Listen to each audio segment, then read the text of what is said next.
Welcome, everyone. This event is being sponsored by the Palm Beach Gardens Historical Society, the mission of which is up on the board. The mission of the Palm Beach Gardens Historical Society is to collect, preserve, share the rich history of the city of Palm Beach Gardens for the education and enjoyment of current and future generations. And that's what we do, and that's why we're here tonight. I wish you all the best. I'm going to make a plea for all of you who aren't members of the Palm Beach Gardens Historical Society to consider being one. Our funding comes basically from membership, and we do have expenses. We need to archive all of the artifacts that we have in our possession. We bought new software, and we need volunteers, if we could get them, to help put that into the computer. And we may have to employ a few people to do that. So your membership will go for a very good cause. Our president, Ryan Darling, where's Ryan? Is right in the back. He has applications for the society, should you want to join. We also have a book, which was put together by this organization. It's the history of Palm Beach Gardens, and there's a lot of history in here, and a lot of pictures. So if you want to get one, we've got them in the back. So please avail yourself of that. You know what? I bet you the panel will autograph them. The panel will autograph them. Great idea, Joe. Okay, let me start. I'm a scripted guy. You know, I like to write it down. So if you don't mind, I'm going to refer to my notes. Okay. So welcome to the second in a series of panel discussions sponsored by the Palm Beach Gardens Historical Society. My name is Eric Jablin. Many of you know me. My family moved to Palm Beach Gardens in 1987.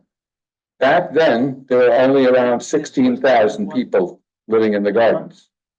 And much of the land within the boundaries of the gardens was owned by the MacArthur Foundation.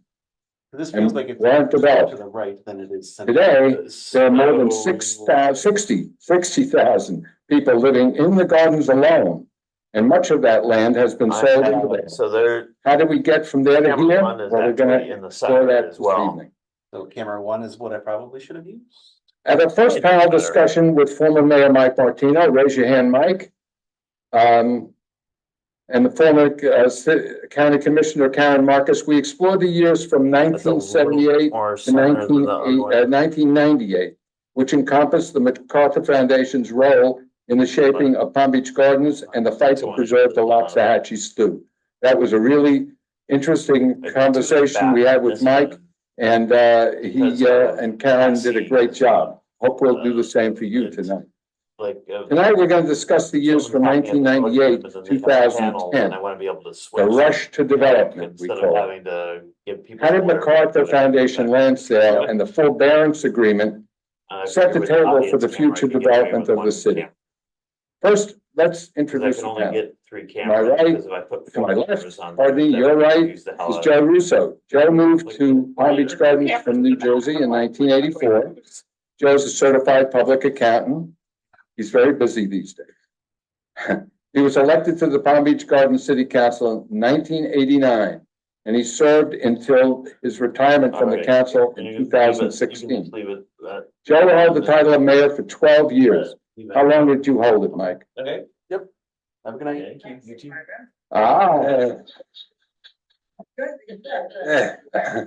Well, a long time. Let's give him a tie here. 12 years, and he has the distinction of being the longest serving member of the city council. 27 years. That was before term limits. We all know what term limits did to the city Palm Beach Gardens. We have a wonderful council now, but I worry about the future. Okay. Joe and I served on the Palm Beach Gardens City Council during the most prodigious period of development in the city's history. Now we have to Joe's left, Marty Minor. Marty moved to Florida from Ohio in 1986. Marty worked for the City of Palm Beach Gardens Planning Department from 19 1989 to 1999. As a senior planner reviewing major developments projects, Marty left the city's planning department and became a senior planner with Urban Design Studio, a local planning and landscape architectural firm. Marty has been involved in the design and approval process for various projects in the city, such as Old Palm, Dollar West Village, Evergreen, Legacy Place, Alton, Avenir, just to mention a few. And Joey Eichner, Joey, raise your hand. Joey's had over 40 years of experience in the real estate industry. He served as president of the Catalfumo Development Company from 1996 to 2013. During the critical years when MacArthur land sale took place and oversaw the sale of such notable properties as Legacy Place, MacArthur Center, PGA Design Center, downtown at the Gardens, and the FPL Corporate Park. So let's set the stage, okay? Let's set the stage for what was about to happen in Palm Beach Gardens and the north end of Palm Beach County in the spring of 1998. See if this silly thing works. There it is. I have it here. You can't read it. It's way too small. It's almost too small for me, but I want to introduce this particular article, which Joel Engelhardt, Joel, where are you? Joel wrote this back in May of 1998. Okay.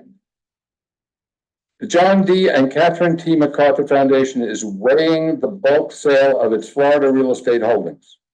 13,000 acres, including some of the most valuable land in northern Palm Beach County.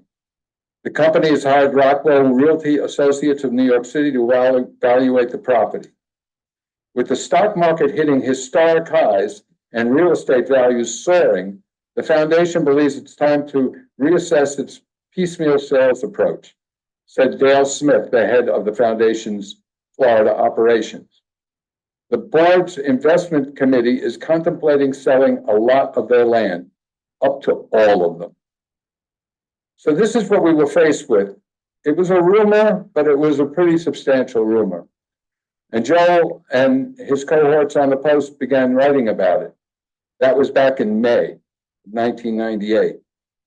Well, after that article came out, lo and behold, 2 months later, in July 1998, the foundation officially puts the land on the market.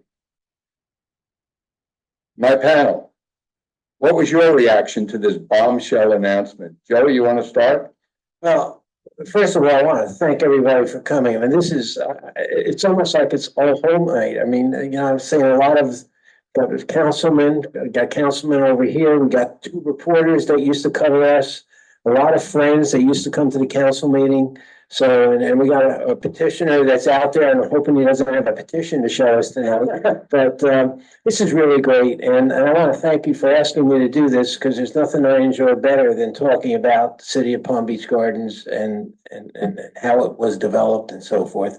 And you know, the city, I always said the city was a great place because of the residents. Our residents were so involved and so engaged, and we always engaged them through everything we did. So that this way, you know, let's face it, they were our shareholders, just like you were going to talk about WCI, you know, as they have their shareholders. But Palm Beach Gardens is unique.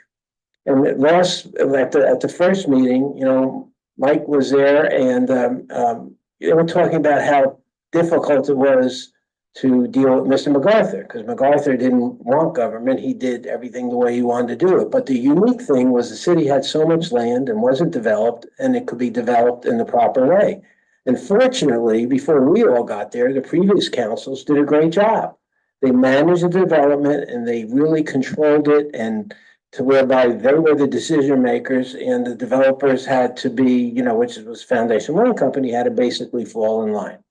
And basically, in the 90s, it really was a comfortable relationship after you got past the initial thing, to whereby, in order to develop in the city of Palm Beach Gardens, you had to go to MacArthur and you had to tell them what you wanted to do with the land.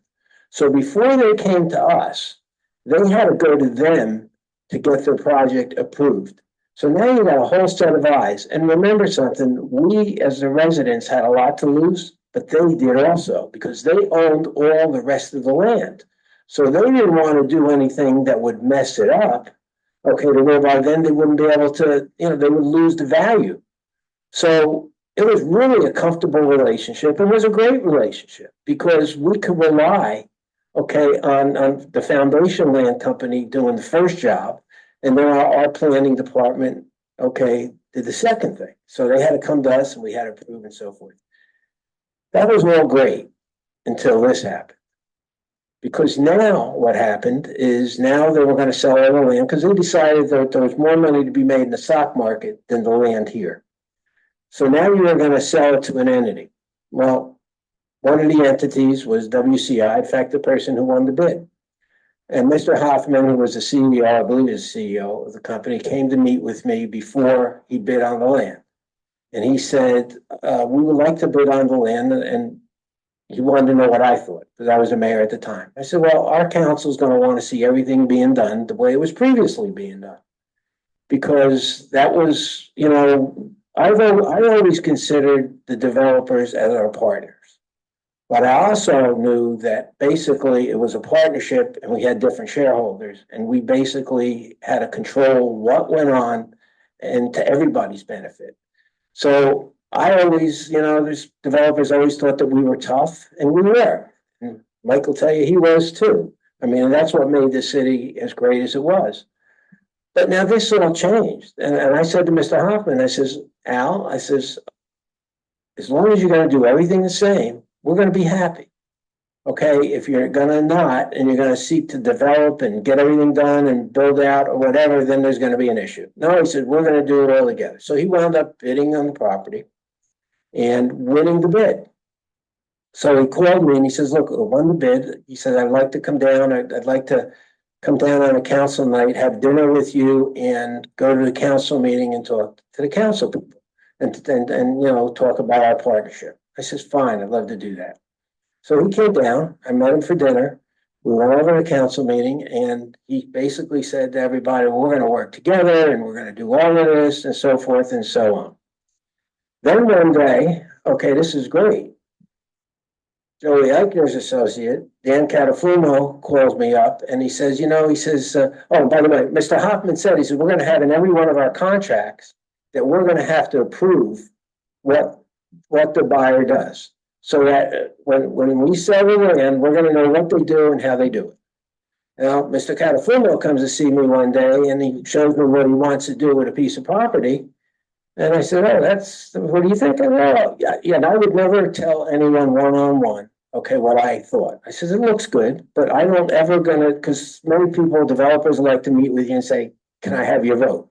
Says, I don't know, because I don't know what everybody else thinks. I know what I think, but I like to hear a council member may bring something up that I never thought of, that all of a sudden will change. So I'm not going to tell you I'm going to vote for you. And sometimes it got bad. People, there was developers that didn't like me because of it. But the bottom line is we're a council and I couldn't make the decisions. So what happened was Mr. Catalfumo, I asked him, I says, Dan, I said, what does WCI say about this? And he said, well, what do you mean by they say? Well, they're going to approve what you're going to do. He said, no, they're not. I bought the property non-contingent. I said, you did? And he said, what do you mean? I said, well, this doesn't affect you. I says, but, Mr. Hoffman told us they were going to prove everything they've done. So now he was no sooner leaves my office and I call Mr. Hoffman. And I said, Al,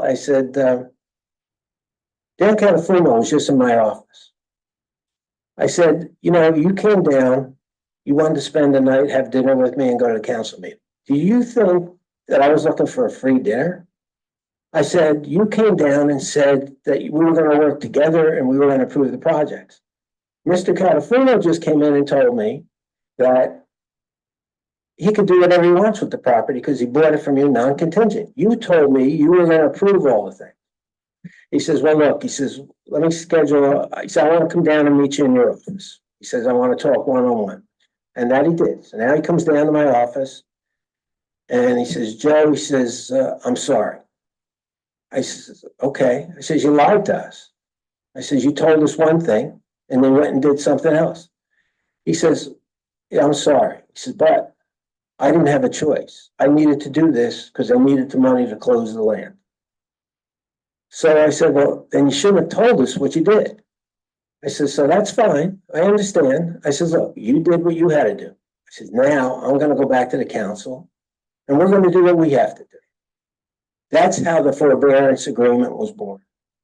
Because I went back to the council, and let me tell you, we had a great council, we all worked together, and they supported me, I supported them. And I told Al, I said, I'm going back and I'm going to talk to the council about doing a moratorium.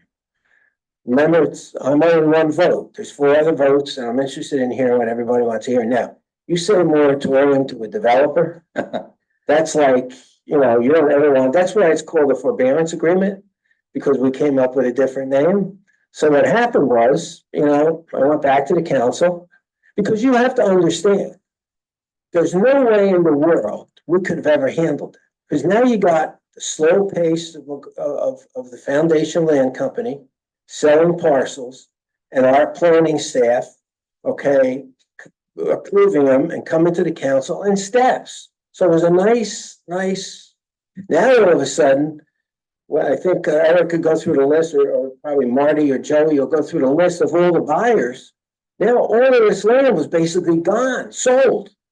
And they could come in and do whatever they want to do when they want to do it. Now, at the time, we had traffic concurrency. So there would have been a rush on the court. I mean, they're down to the courthouse, Palm Beach, to get the traffic for their different projects. This is a disaster. There was no way that we were prepared for this. So we did what we had to do, and we said we were going to do a moratorium. So now you got to also remember this. I'm a businessman. If he needed the money to close the land, he didn't have the money to have a long extended lawsuit on a moratorium, because that would have been devastating, a problem for his lenders and all this stuff. And let's face it, I never believe in lawsuits and so forth. I always believe in working things out.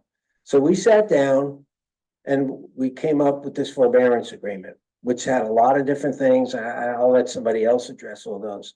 But we had Carl Sabatello, who was on the council, who was a real estate builder. He was a home builder, so he was familiar with the thing. So the developers sitting with him, I guess, maybe felt a little bit at home. But so they all basically sat down and worked out, and we addressed all the issues. We needed planning, we needed engineering studies, water studies, road studies. I mean, you have to remember something. When they bought this land, there was X amount of units approved for these particular sites, as long as there was road capacity. Well, they could have made PGA Boulevard 10 lanes, and then they would have had plenty of capacity for all of that. I remember we had a town hall meeting with all our residents. And I said, look, we could basically have a little more traffic on PGA Boulevard, which is a crawls, and it's designated. I'll go through that probably. I'll let the planners talk about that. Or they can build the amount of lanes that's needed to develop all their properties. That means, all that beautiful landscaping along the mall would all have to be ripped out, all the hard work of the previous councils. I said, I'd rather have a little more traffic, understanding that once you go to 10 lanes, you're going to have that much more anyway, and that'll be the way it is. So we basically went to this and negotiated this forbearance agreement and said, look, there's X amount of trips. If we could split them up between us all, we could figure out who comes in at a certain time. And that's what was happening. So we then knew for 6 months, nobody could do anything. But we knew in that 7th month, who was going to come in with the application and what it was going to be. So the 6 months that nobody came in, our planning department prepared for it. And let me just say this to you. The city of Palm Beach Gardens is very fortunate, because it had great developers, great applicants. You got Ken Tuma here tonight, Hank Skakowski, God rest their soul. Highly technical, great people, and the developers were quality developers also. But as you well know, your kids are great, but if you let them, they're going to take you over, but if they know you can't, and that was always the approach that we had in the city, and they still have it in the city. It's a business person's approach. And that's really how the whole thing, and I've been talking a while, I guess other people want to talk, so I'll let them do it. That's why he was the mayor for 12 years. I want you to know that. because if you gave him the gavel, he could talk all night, but you know something? He's got a wealth of information in that head and a lot of Let me history. just finish it up, because he's got you right there at the point. Yeah, go ahead, go Well, ahead. you know, and just so you know, that Don Kizalewski he senior, God rest his soul, interviewed me about this whole thing on the forbearance agreement. And again, the name was good, and developers, they gave us money for a firehouse, all the studies we needed. Everything was basically done. Our planning department was expanded. And you know, it was all because of everybody getting together. It was in their best interest too, because the market was hot. Okay, they could develop.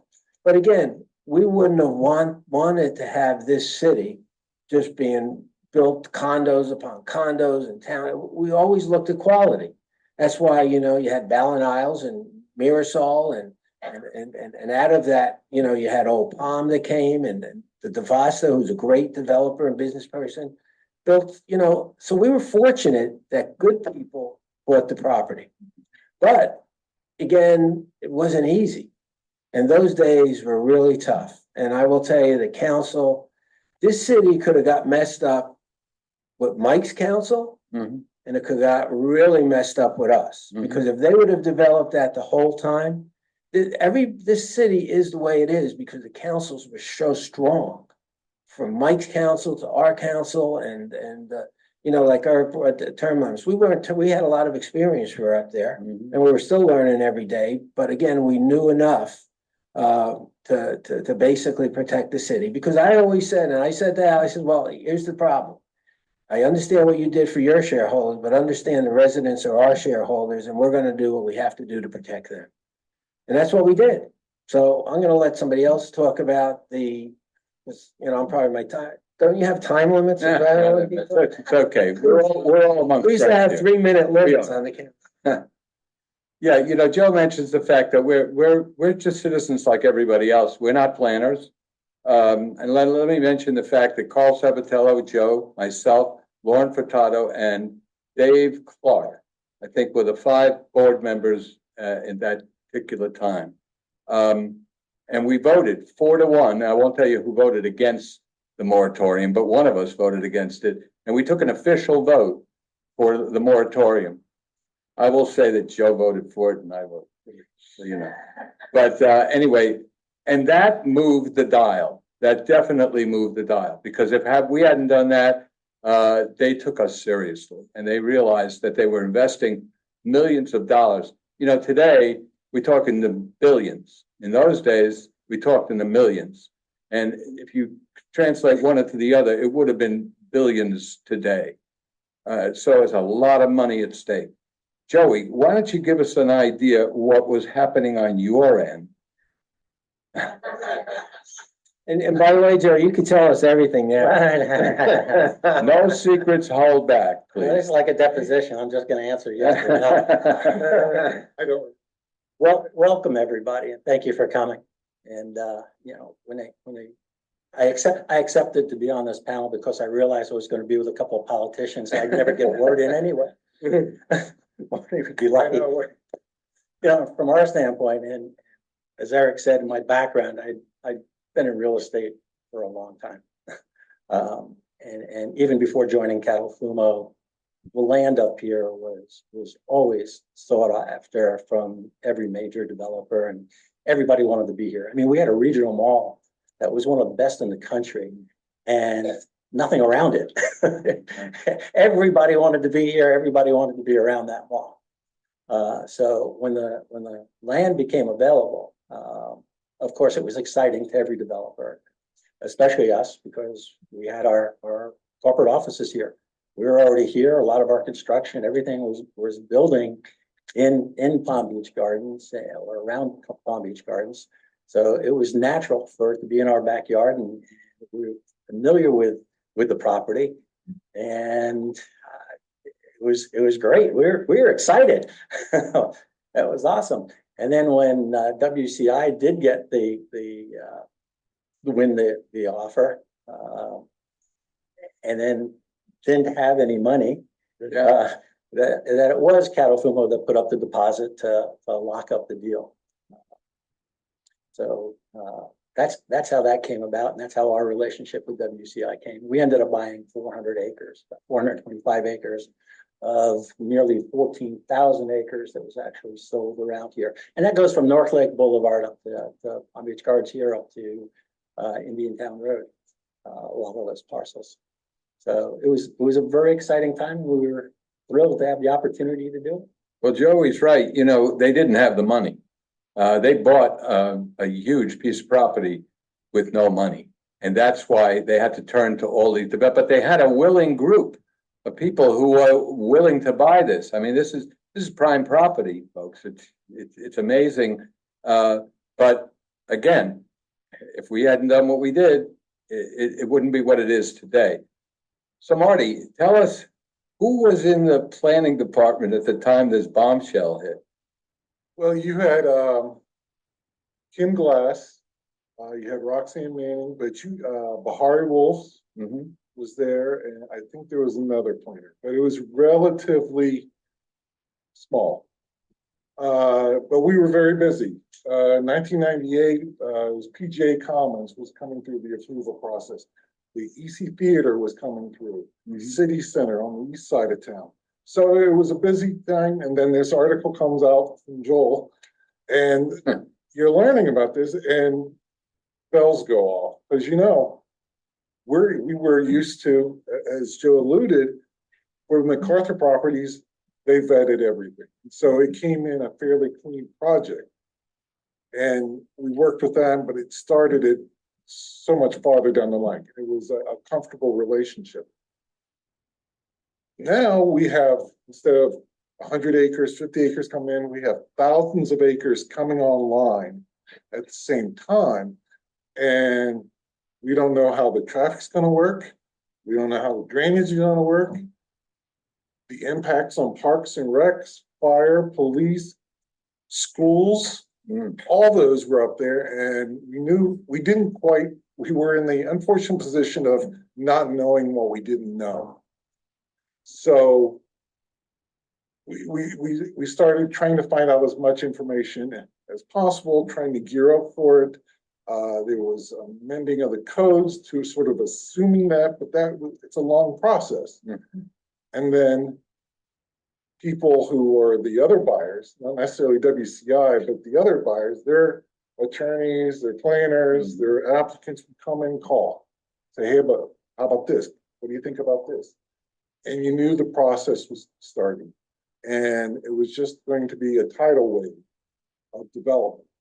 Applications coming in, you'd be swamped, and it would be very difficult to coordinate.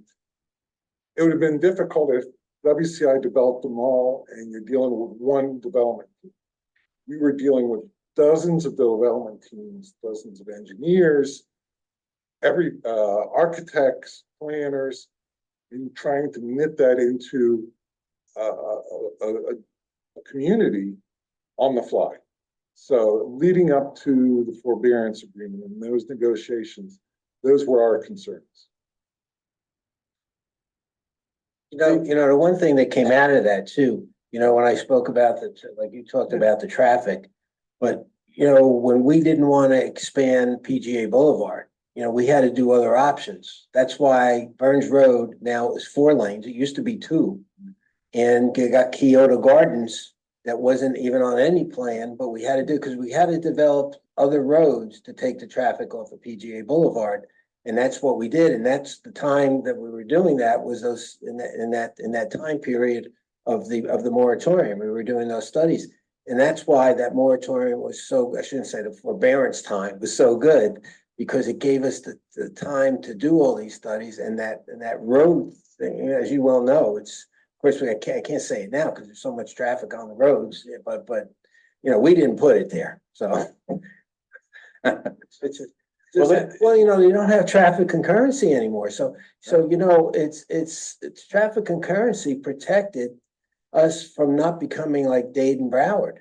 Now everything is different, okay? And the city is more a metropolis. We were trying to always keep it a small city, and we did. We were able to do that. But as you well know, things changed. Look at out west. all the development that's occurred out west. Westlake, I mean, that was never even thought of being there. And those were all the things. And again, the city's got a great base because of all that was done to start out with. But And that's true. Those plans for the secondary and tertiary roads, to be able to alleviate the traffic, you put the buffers on PGA Boulevard and the setbacks and said, that's it. It's not gonna be any wider. So figure out how to get around it. And that's how the Kyoto came through, and we have all the side roads and back roads now to carry the traffic. no, I mean, and again, Mr. Catalfumo is, like I say, the developers that we had were really great, and he was great to deal with. I remember when he didn't want to pay for the bridge, the Palms. The flyover? Because that was supposed to be a flyover, similar to what it was down at that time, Joe Robbie Stadium. So this was gonna be a flyover like you see around highways. And again, he said, well, why should we have to pay for that? I'm saying because it's gonna make you more money in the end, because you have to separate yourself from other cities. So, there's Glades Road, there's West Palm Beach roads, and you wanna have people come to Palm Beach Gardens and have it be attractive. And what we did there, we set up a taxing district so that all the property owners would pay 50% of the tax for that. And the city would pay the other 50%. And then as the valuations creeped up, theirs went down. So, but again, I think it cost 4 or 5 million, something like that, which today is like pennies on the dollar. That's for the enhancements. Yeah, 4 million. Well, look, what was it? There's a lot. No, not the bridge, the Enhancements. Yeah, just the enhancements. The enhancements. And look. Bridge was a lot. Look at how nice it was. I mean, it just made this, and again, in the end, the developers made more money because this is the place people wanted to come. Well, if you want to see what a typical DOT flyover bridge looks like, go down to near where the port is, and you'll see that flyover is just all concrete and asphalt. It looks awful. We redesigned that entire bridge. We put in the lights, we put in the railings, we put in the towers, we put in the art, and that makes all the difference. It separates us from any other city in Florida that I know of. And so things like that are what this council did. I'm not blowing our horn, but we were in dire straits. And they got the developers to pay for it. And they got the we got the developers to pay for it. We got a few other things too, didn't we not? Joe, you guys survived. You made money, didn't you make that? Marty, what else did we get from the forbearance agreement? Do you remember? The forbearance, Joe alluded, all the things we were worried about came in that. We got a fire station. Yep. And funding for that. Working with schools, you got the monies for the traffic. A traffic study, drainage study to create the parameters for all this development to fit into. You had to adhere to this study. This was going to be the rules of the road. And so the forbearance agreement really created order out of real chaos. It also set up a schedule. Every month, a new development application would come in. Going in there, you didn't miss those deadlines because the clock was ticking. There was money being spent.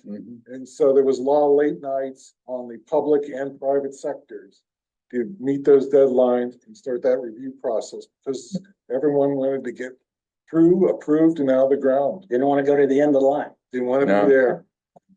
I mean, if you want to take a look at what's up on the screen right now, this is just one of the group of parcels around the mall. Every one of those colored areas were vacant. Every one of them. There was nothing there.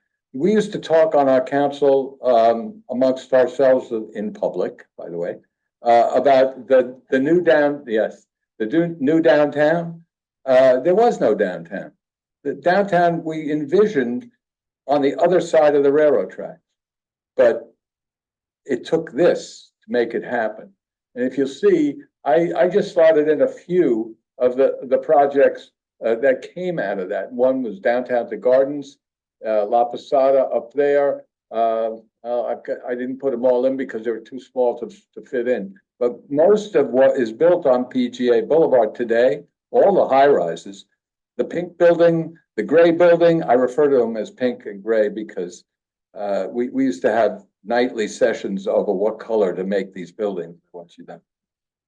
Linda Monroe isn't here tonight, but she loved to talk about the aesthetics, and thank God she did, because the city wouldn't look as good as it does today without her, because she was a landscaper and she cared about how green this city was, just so you know. Okay, so we covered the need for the forbearance agreement and what it did. So who bought the land? Joey.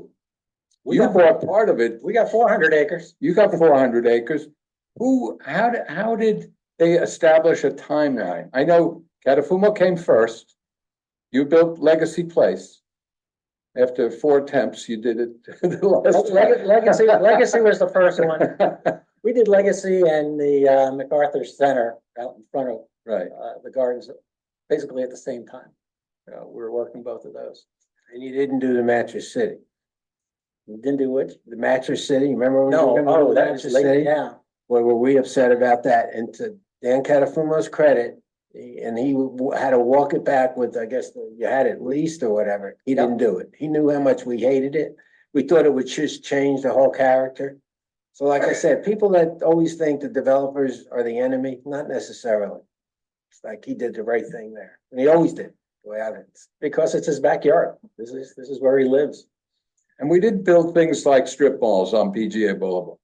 I mean, we really made them shopping experiences. We tried to do that. And the developers followed our lead. And whatever goes into the city of Palm Beach Gardens to begin with comes out a whole different look. You know that, Ken, right?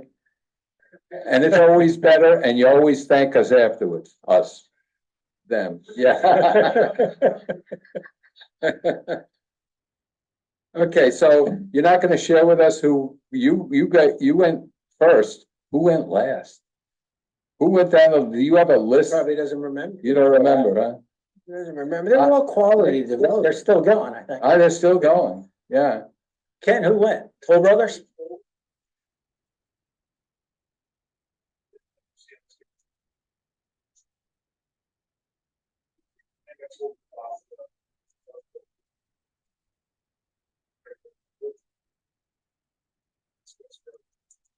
Yeah, but it took a long time. It took a long time to fill out all of these. Yeah, I mean, that's right. It took almost 10 years to fulfill the timeline that the forbearance agreement set up. And it's still going, I think. There's not too much land left, but whatever it is, it's linked to the forbearance agreement. Yeah, I just remember the late nights with all the attorneys during the forbearance time. Oh, God, yeah. There was a lot of pressure on us too. Everybody, I mean, everybody wanted to have meetings with the 5 of us. And you have to understand, we were under the Sunshine Law. We couldn't talk to each other. We could talk to other individuals who bought the land, but we all adhered to a cone of silence, basically. We did not want to, we did not want to break the forbearance agreement.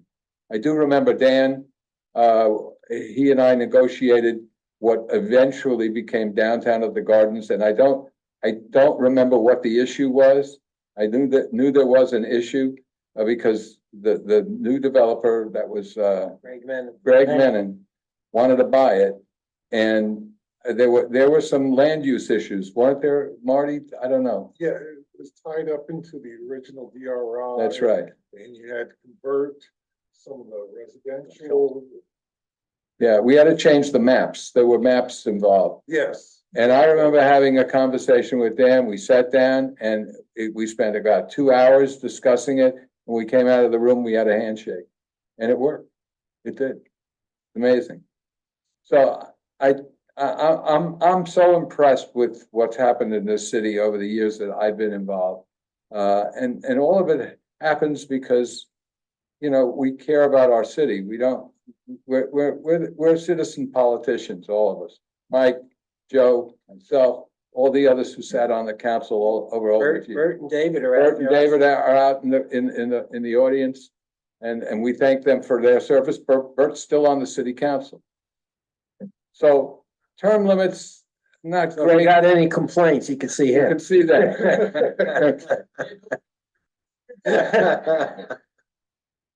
Okay, With the demand from developers and value of the properties that are here in Palm Beach Gardens, it's a testament to what you already did.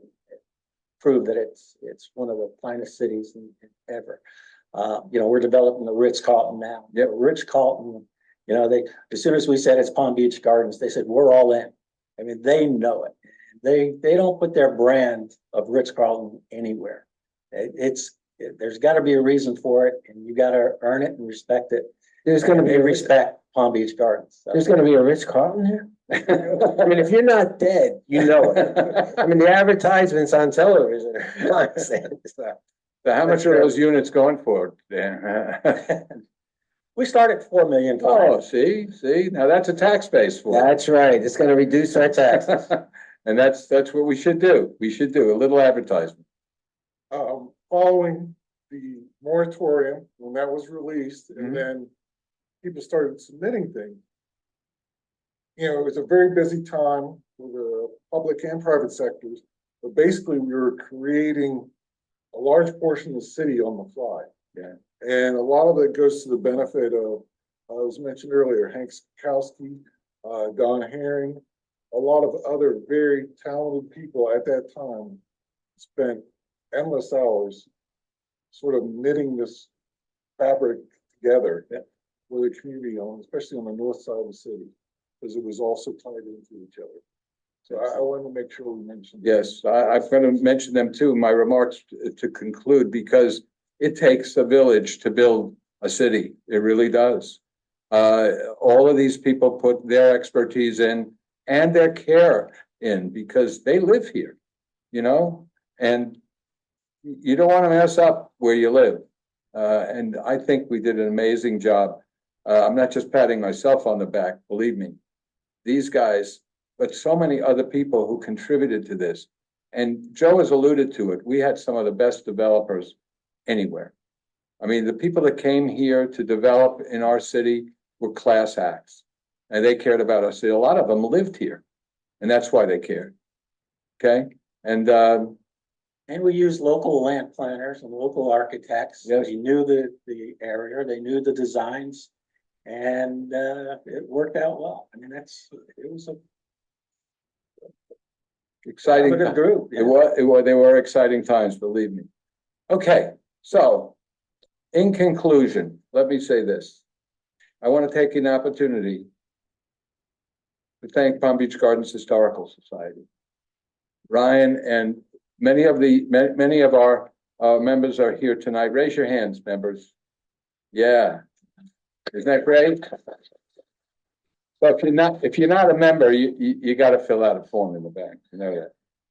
And remember, tonight, you could get by that autographed book. So. Yeah. I also want to thank Joel Engelhardt. He's a long-term reporter, right? He retired how many years ago, Joel? 3 years ago, and he's still reporting on the garden. He lives here. He cares about it. He really does, and that's in Mike. And we used to have some difficult times together. You know that. He would ask me questions I didn't want to answer. Yeah, but that's his job, and that's what a good reporter does. So I got to thank you, Joel. Your part. You created this series, and I appreciate it. A lot of people want to erase the parts of history that don't suit them or that they don't like. History, both good and bad, is the best teacher and the best guide to take us into the future. So let's celebrate what we did right, and let's learn from what we did wrong. That's a good way to start, don't you think? Yes. We pay a lot of attention these days to what is going on a national level, and we should. But local government, for me and for these gentlemen to my left, is what affects all our daily lives in a very personal way. Trip to work, to the supermarket, to the community center, the golf course. These are all affected by the way our local governments in the past have handled the decades of growth and development in our community. You couldn't get from here to there if it weren't for the government making that happen. And that's not to say that we've always gotten it right. I guess that's my point. When we get it wrong, we need to do our best to learn from it, fix it, and improve it for the future. That's why history is really important. I want to say a big thank you to my colleagues here on the left, Joe, Marty, and Joey. I also want to thank our government employees and elected officials, past and present. Thank you to Palm Beach State College for the use of these great facilities, and a special shout out to my good friend and mentor, Ed Easy, whose name is on this campus, for his wisdom, his good humor, and his friendship over the years. We miss him. So much of what was contributed to the development of North and Palm Beach County community did not happen in a vacuum. There are so many people who helped make this end of the county what it is today. Big difference between this end of the county and the other end. From my perspective, it's worth noting that some of those who stand out, and since this is being recorded for posterity, I want to mention a few. There are 4 planners in particular. Hank Skakowski's name has come up. He was one of the founding partners of Urban Design Studio, who passed away 20 years ago this past Valentine's Day. Hank left a lasting legacy, and that's not a play on words because he designed Legacy Place in Palm Beach Gardens, along with his partner, Ann Booth. She too contributed a tremendous amount. Ken Tuma, sitting right there, who took over at Urban Design Studio and had a huge hand in shaping North County as well. And the 4th is Don Herring. Don Herring is a passionate guy. He loves what he does, and he has done a tremendous job in shaping this city. And lastly, I want to thank all the people, past, present, I've been privileged to serve with in this great city, Palm Beach Gardens. Our city manager and his amazing staff, they're terrific. Especially, I want to thank you coming out tonight and caring about what our history was. And from that history, hopefully we'll go on to even greater things. Our next panel series will be, Joel, March 28th in another building, but here on this campus. Okay, you'll get notices, believe me. You'll get plenty of notices. And I want to also remind you that these are being recorded. It's also on YouTube. So if you go to youtube.com and put in Palm Beach Gardens Historical Society, you'll be able to see these online for those of you who want to share them with your friends. So with that, I'm going to say thank you for coming. I think they're waiting for a Q&A. I see a few hands in the audience. You want a Q&A? I'm more than happy. Don't call on Ken Tuma. I won't call. Ken's got plenty of questions, believe me. He wants to get some of the secrets out of Joey. That's what he wants. Yes. Yes. Yes. Yes. Does it? You don't tell him. I don't think he wants to see this on YouTube. Let me address that. He's still alive.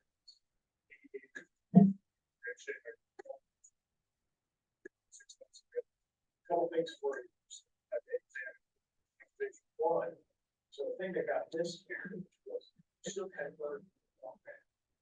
Something like 80 acres of land that was dedicated to the county, all the city. I think somebody has someone's name. Someone's name.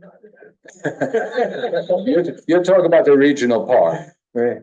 You're talking about the regional park. Well, that's a whole nother panel discussion. Wait, Because the county bought that for $3.5 million. Yes. It was $3.5 million, and then they wound up leasing it to the city. Right. And the mistake we made is we should have bought it. We should have bought could have controlled the whole thing. That was like $3.5 million was a lot of money. mistakes, but that's, you know.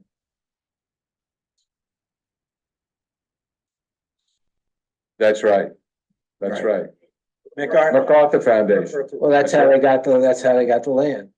MacArthur Foundation. That's how they got it, because Lisa, you got a St. Joe was a leading contender for it. Pulte was a leading contender. Actually, Pulte was about to get it, but then they realized that there was no vesting in the property. And as a public company, they could not purchase it.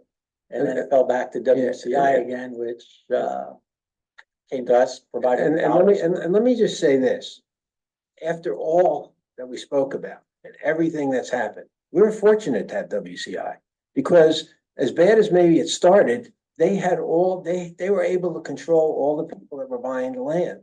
So at the end of the day, I'm happy that Al Hoffman got the bid, and I'm happy everything we did, because let's face it, at the end it worked. And it worked because people developers were dedicated, we were dedicated, so. Lisa. I moved here in '97, and I didn't move to Jupiter because I love Palm Springs. Since then,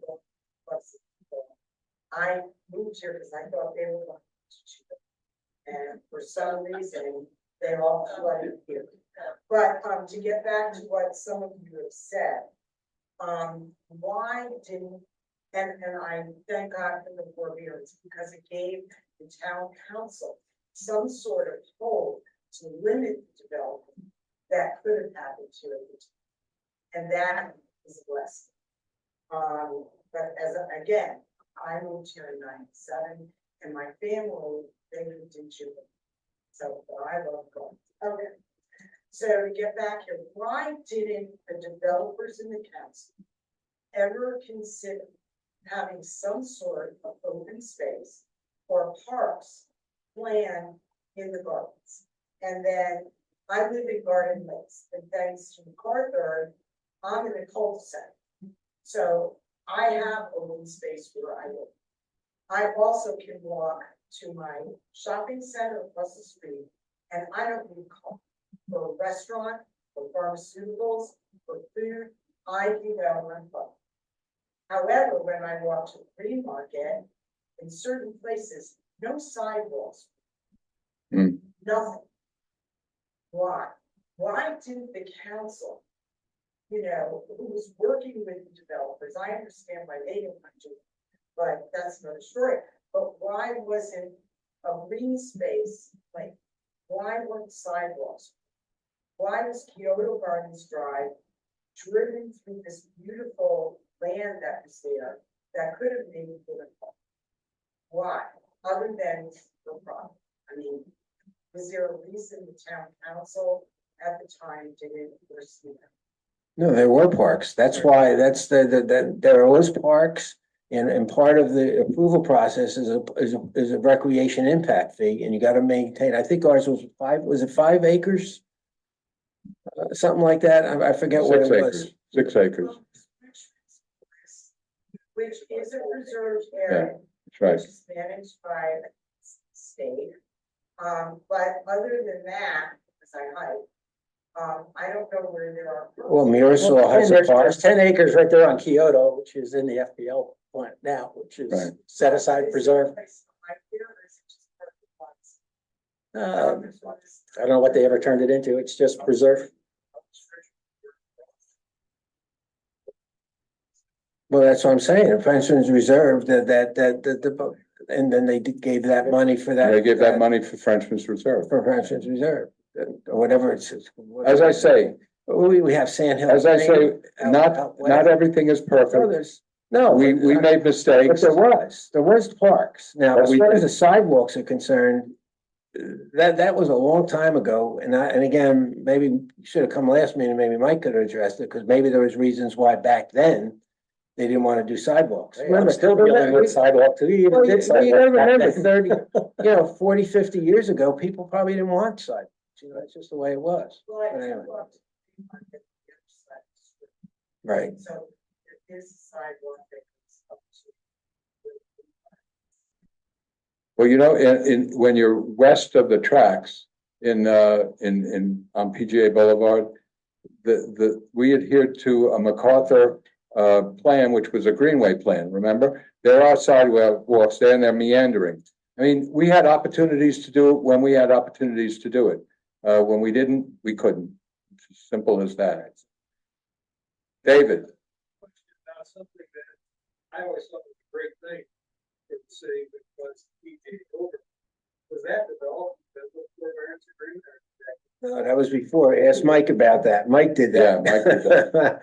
Yep. That's another one from the previous meeting. Notice. If you do not have a fix of details, but That's right. That's right. That's right. Or a Target. Brett has a question. I Yes. tried. Thank you all, and, for those who don't know, I'm staff now in the city of Palm Beach Gardens, looking to, be in charge of that here. It's kind of like the next wave of what we just talked about tonight. Mhm. You all mentioned, these 15,000 acres more or less coming online. Pretty much creating development on the fly, which may be some of the reasons why sidewalks were maybe thought of and all these connections. City's doing a lot to address all of that. Something that when I was asked if I wanted to come work with the city, in charge of that here, that was pretty important to me, was 51% of that here is put into conservation. 51% of the city of Palm Beach Gardens is conservation. It is. And that's all land mass wise. How did you all balance the development? Because I saw on that first map that was highlighted all those lands. Some of those are still undeveloped parcels. Yeah. How did you all balance the pressures from developers to obviously maximize what they could build while also ensuring that 51% of the city's open space, providing places for people to gather and fight, fish? Well, that's one reason why you let them go up. Because if they're building 2 or 3 story condominiums, well, then you got more, because the land is only gonna be used for X amount of units. Okay, because that's what the traffic had. So by you putting, let them go up 3 story, well, there's more land there for conservation. That's really how you do it. No different than Avenir. I mean, Avenir was able to do X amount of units, but Avenir is just a whole other issue altogether because of the environmental issues out there. I mean, that land couldn't take much more than it has there. But yeah, the city's always been environmentally, concerned on the development side. So anyway. Well, thank you all for doing that. Because you look at other cities, down south, Well, you're welcome, but you can also thank Mike because he started. He did. Yep. My name's Joe Eichner, I've been a resident since 2003. The MacArthur Foundation proposal to sell was a bulk sale. Yes, once they decided they don't want to be in the land business anymore because the stock market was so hot, everything went on the market. So the bidders do the zoning. Yes. There wasn't any. There was no vesting on any of the property. Yeah. So were you scrambling during that? Oh, we were. To rezone. Not the zone to be able to get traffic concurrency and everything else to see what could go on that property. Is there litigation? All the land. No, that was We a all work forbearance together. agreement. The forbearance agreement, the sitting down with the developers, with the forbearance agreement that we came up with. That's how it was all worked out. And now again, when we would have done the moratorium and not sit with them, there would have been a lawsuit, obviously. Yes. James. But thank you all for being here tonight. Awesome, some great history of gardens. Question though, I'm a professional designer and stuff. I was look back at what I created maybe a long time ago, like, could have done that a little different maybe. So just out of curiosity, watching most development about all this changes happen. Is there anything you all look at here like, kind of wish I had a bird, wish I could have changed that aspect of the project or development? Just curious. Sure, they should have approved my legacy place on the first plan. Well, you see, and the thing was, we didn't want to turn PGA Boulevard into Okeechobee Boulevard. So that's why, Legacy Place is developed in that drive-through thing and so forth, which by the way, everybody hates, but at least it doesn't look like another strip center that would have been on Yeah, that's an interesting question. I'm trying to think. Because I did say that to somebody and I can't think of what I said. What it was, because I said, there's a lot of great things in the city. If I had to point to one, I don't know what I'd point to. But I do know what I would point to be the worst, and I can't remember what that is right now. But I know there was something. When we do another meeting, I'll think about it and I'll come. It's a good testament. I mean, he can't even think of anything. Right. Was it a 3-2? Yeah, you were part of land. Did I vote against it? Thought so. I voted for it.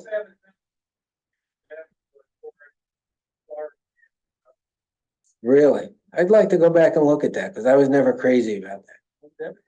I was never crazy because I didn't want to have high rises on PGA Boulevard. Once you start, then you don't end, which now the same issue is going to be coming up because you got more people. You're going to want to do high rises and so forth. Like look at down in West Palm Beach. That's like, look at Lake Park. where is this? But again, it's a different time and there's no way you're going to stop certain of that. And that area right now is in a TOD and the city's Right. decision for a TOD and higher density in that area to be able to bring a rail. Yeah. Everybody can support a rail. Yeah, but the problem is we don't get the train. You can't take the buildings down. That's the problem because that's why you're doing it, to try and get trains, which we were trying to get. It creates a That transit area. was now, I'll tell you something. That was the big failure that I worked on so hard. Now I just thought of it. Thank you, you said that. Tri-rail. Yeah, if you said of everything that you accomplished, what were you great about? I couldn't say, but the one thing that we all worked hard on to accomplish was Tri-rail. And it never came here. And probably the biggest mistake Karen Marcus ever made, going back in time, was when Tri-rail was done and it stopped at Mangonia Park, and it made sense. She didn't fight to get it all the way up here. And I think if she had to redo something, she would have fought back then. It wouldn't have been an easy one because they would have said there's not the need. But it's just a shame because not a dead deal. we're at such a disadvantage. Yeah. Okay. We're at such a disadvantage from an economy wise for our businesses that they can't bring people here to work because there's no tri-rail. So that's the biggest thing that we didn't. And you have to remember that the FP&L building that is there now, I think 1,000 people work in it. That's one building. There's another one scheduled. So that means 2,000 people. And that means traffic on the road if there's no rail traffic to bring them. Don't worry about it. Joey's getting us the train. He's getting us a train. Well, We didn't give up on the rail. We didn't give up on the rail. We're working on it.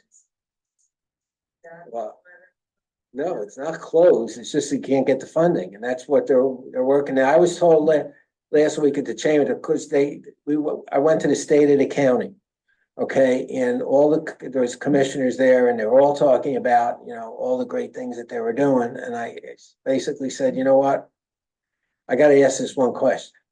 You're here in the chamber talking about businesses, and we are at such a disadvantage here in Palm Beach Gardens because we don't have tri-rail.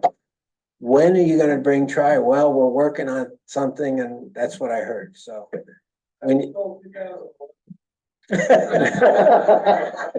well, excuse me, wait, that was the second phase. Station. You know that, David. That's the second phase. The first phase was going to be done in '99. So, well, we have the station design. yeah, yeah, that we do. Yes.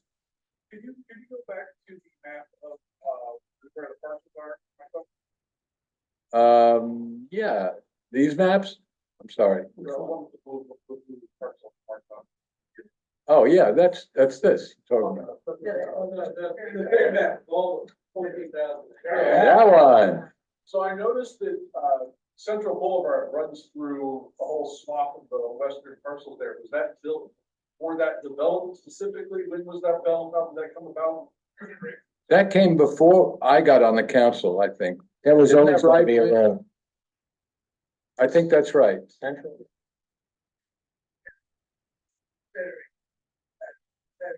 Right.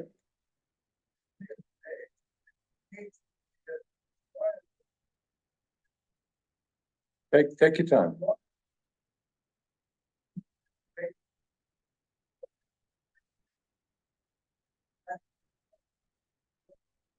Right. Right.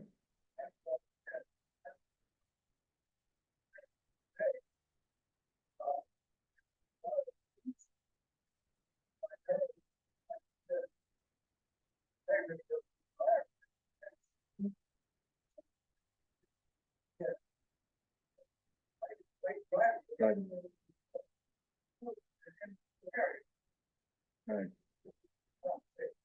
We had the last time, yeah.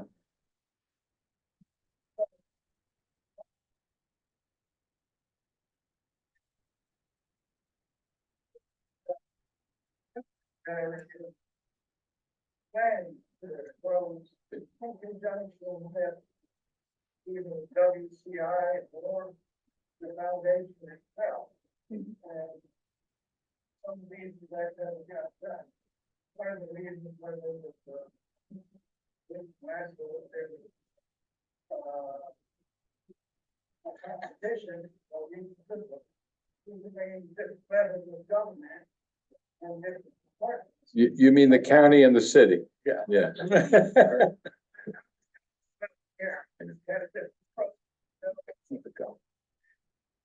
Excuse me, I have to, Joe's excuse me, got I have to apologize. I'm the president of the charity that's related to the Cognizant Classic Golf Tournament. Tonight was the kickoff party and it started at 6 and it goes to 9. I have to at least show up there, so I'm gonna have to apologize that I have to leave.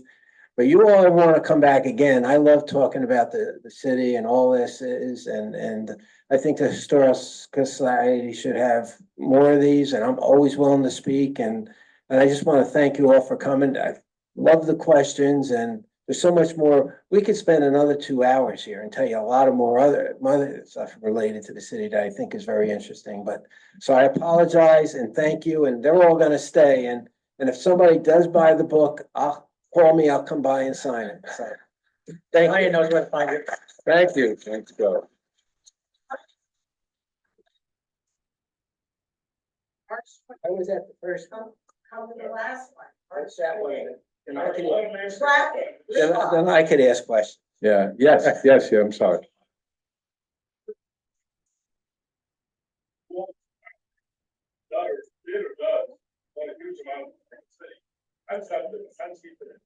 You didn't buy anything. He didn't buy anything from the, well, Ken, he bought some pieces, I Out on think, Beeline. out on Beeline. out on Beeline? Yeah, he did buy some pieces out on Beeline. Oh, he bought the preserved area there that did the watershed, yes. Yeah. That was yeah. Now he put a mitigation. Right. That was it. Vacation. Well, those are the buyers, yes, thank you. The entire sale was somewhere in the neighborhood of $230 million. Sounds like not a lot today, but in those days, it was a bloody fortune. You know, you paid It some, was. and you had to pay for it after you bought it too. Listen, thank you so much. Yes, one other question.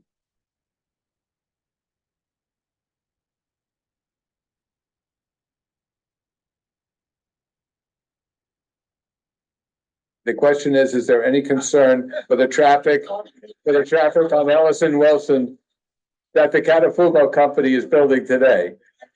No concerns at all. No concerns. Eric. Yes. March 28th. March 28th. Gridlock, traffic, and roads. So please come and. I think the mayor's gonna be here, right? Mayor Ken? and, an urban planner that deals with the environment. So those are the three panelists, our mayor, Ken Chua, for design studio, and, She's with the Regional Planning Council, and I can't remember what, Kim Delaney. Kim Delaney, yeah. So please come in. Any road questions, and let your community know. Everybody's welcome. Thank you, guys. Safe travels home.